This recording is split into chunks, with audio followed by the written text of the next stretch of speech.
ሰላም ውድ ተመልካቾች እንዴት ናችሁ? እንደምን ዋላችሁ? ወሳኝ የሆነ መረጃ ይዤላችሁ መጥቻለሁ። የመረጃ ምንድነው? ሰሞኑን ጋሽ ተስፋዬ እንግዲህ መገደሉ ይታወቃል። ጋሽ ተስፋዬ የተገደለው በአፋዶች እጅ ከወደቀ እንግዲህ ከአንድ አመት አልፎታል። በአፋዶች ስር ላይ ያለ ነው የተገደለው። ስለዚህ አሁን አፋዶች ውስጥ ማን አለ ስንል አፋድ ውስጥ በተደጋጋሚ በብልጽግና የደህንነት ቡድን የሚደገፍ በነተመስገን ጥሩነህ በአብይ አህመድ እና በኦሮሚያ የደህንነት ኃይል የሚደገፍ አንድ ህቡ ቡድን እንዳለ በተደጋጋሚ መረጃ ሰርቼላችኋለሁ። ይህ ህቡ ቡድንም በእስክንድር ነጋ እንደሚመራ በማስረሻ ሰጤና ከኢንሳ ወደ አፋድ የተቀላቀለው በመስፍን አባተ በሚባለው ግለሰብ ባለፈው ከማስረሻ ሰጤ ጋር እየሰጠው ማለት ነው በእነሱ እንደሚዘወር በተደጋጋሚ ነግሬያችኋለሁ። በተደጋጋሚ ተመልሳችሁ ቪዲዮዎችን ማየትም ትችላላችሁ። ስለዚህ አሁን ባለፈው ለማሳመን ሲባል ለዓለም ፖለቲካ ላይ ጫና በዓለም ማህበረሰብ ላይ በዓለም ፖለቲካ በተለይ በምስራቅ አፍሪካ ቀጠና በአፍሪካ ቀንድ ላይ ከፍተኛ የሆነ ትችት እና የማተራመስ አተራማሽ ነው እየተባለ ሲተች የነበረው እንግዲህ ብልጽግና ነው።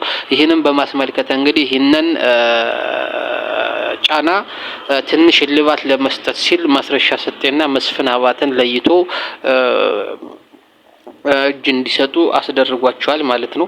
ከዚህም በተጨማሪ እንግዲህ እስክንድር ግን እና አባሮቹ እንደነ እየታስራደ ያሉት እንደነ ኢያሱ አባተ ያሉት ግን እዛው አመራር እንዲሆኑ ስለሚፈልግ አንድነት ከሄደ እነ መከተው ወደ አንድነት ከሄዱ አመራር ሆነው በአፋባህ ውስጥም ሰርገው የሚገቡት እነሱ ስለሆኑ እንግዲህ እንዲቆዩ ተደርገዋል ማለት ነው። በዚህም የተነሳ አሁን እነሱ ካሰቡት ከቁጥጥራቸው ውጭ እየሄደ ከእስክንድር ውጭ እየሄደ ስላሰበ መከተውም በእስክንድር ከተመደበለት የህቡ ቡድን አባላት ጋርዶች እነሱን ጋርዶችን ቀይሮ ከነ አርበኛ ድርሳን ጋር መገናኘቱ ይታወቃል። ከዛም አልፎ እንግዲህ ከአንድነት ንግግሩ ከአንድነት ጅማሮ ባለፈ በግንባር ላይ በመሰለፍ እኩል ትግሉን አድርገው እንግዲህ የጠላትን ኃይል ድባቅ እየመቱ ይገኛል። ጠላትን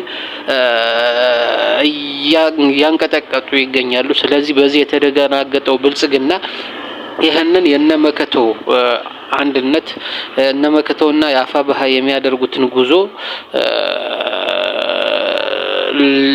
ወደ ኋላ ለመጎተት አንድ እንዳይሆኑ ለማድረግ እንግዲህ መከተው ነው ያሰረው ተብሎ ሲጮህ ስለነበረ እንግዲህ መከተውን ከአፋብኃ ጋር ለመለየት እንደገና ከእስክንድር አሁን ከቁጥጥር ውጭ መውጣቱ ይታወቃል። እንደገና በእስክንድር ውስጥ ለማስገባት እንግዲህ ጋሽ ተስፋዬን ገለውታል ማለት ነው። ጋሽ ተስፋዬን እና እስክንድር እና አዶናይ አበበ ያለበትን ቦታ ጠቁመው እና ቤጺሙ ጋሽ ተስፋዬ የታሰረበትን ቦታ ጠቁመው እንግዲህ እስከነ ጠባቂዎች አስመትተው አስገድሏቸዋል ማለት ነው።